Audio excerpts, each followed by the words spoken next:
आदि शंकराचार्य जी सब कहते कहते आखिरी में इन्होंने एक बात कह दी। वो क्या बात है? हे शिव तुम मैं हूं, मैं शिव हूं, शिवो हम।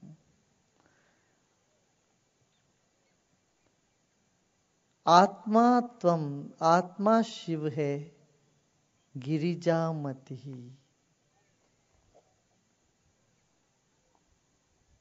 हमारी बुद्धि जो है ये देवी है, आत्मा शिव है। और बुद्धि तो 3 प्रकार के होते हैं, सात्विक, राजसिक, तामसिक। सतोगुण प्रधान बुद्धि, रजोगुण प्रधान बुद्धि या तमोगुण प्रधान बुद्धि, 3 प्रकार के बुद्धि होते हैं।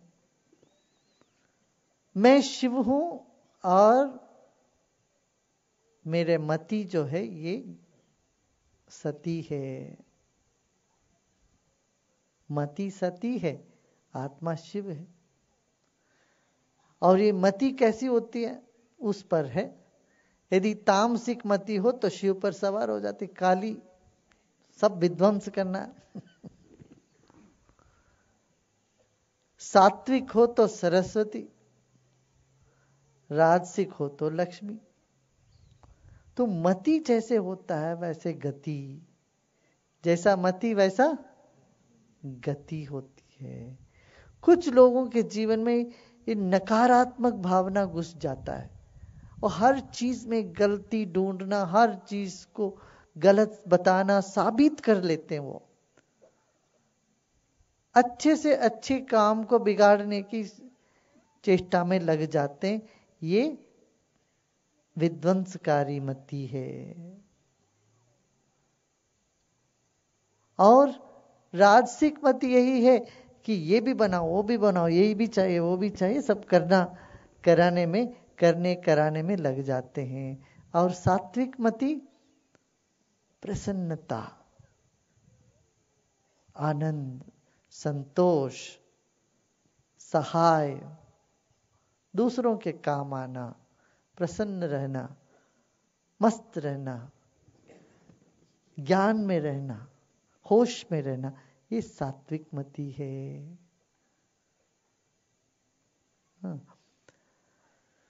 तो गायत्री का यही मतलब है, ये तीनों गुणों के परे चले जाना, तीनों तापों के परे निकल जाना।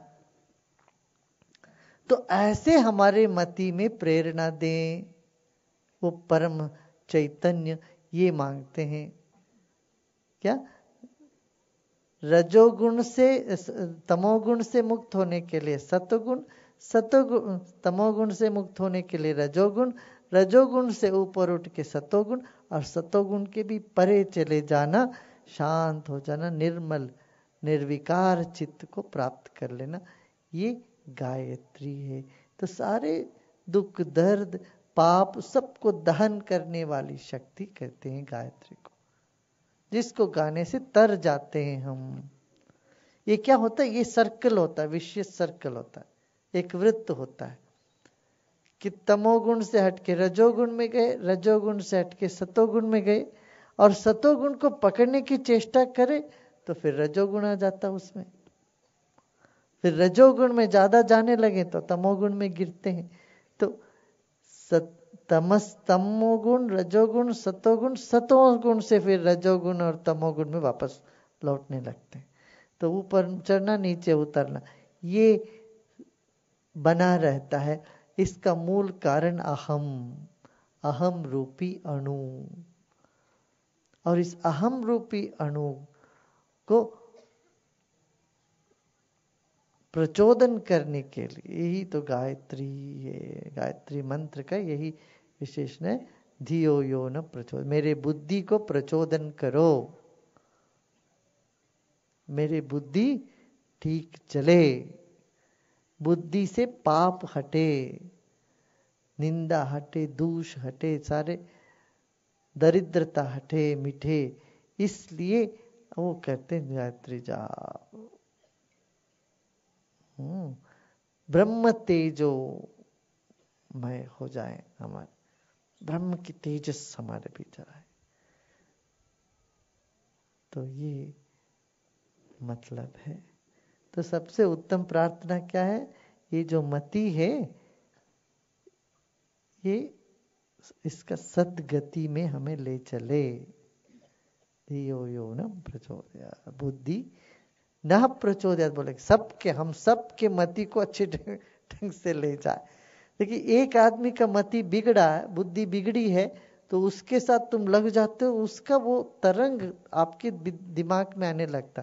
कितने लोगों का ऐसा अनुभव है? हाथ उठाओ। कोई आदमी दिन रात नेगेटिव बोलता है, उसके साथ सुनते हो, बैठते हो, वो तुम्हारे मन में एकदम जी घबराता है, विचलित होता है। हाँ, तो अपना शरीर में एक सुखद अनुभव नहीं होता कभी ऐसे लोगों का। तो नकारात्मकता से हट के आने के लिए बुद्धि प्रचोदन करें। भर्गो देव, अपने सारे पाप भस्म हो जाए, ऐसी शक्ति है। ऐसे शक्ति इस पूरे पृथ्वी में, पूरे विश्व में ऐसी शक्ति है। वो परमात्मा की शक्ति हमारे भीतर जितने भी पाप है वो सबको भस्म करके हमारे बुद्धि को प्रचोदन करें सद्गति के ओर। कितना बढ़िया ना। रोज ये करें, मेरे बुद्धि में अच्छी बात आए, तो सबको सन्मति दे भगवान, हो तो गाते ही हैं सब।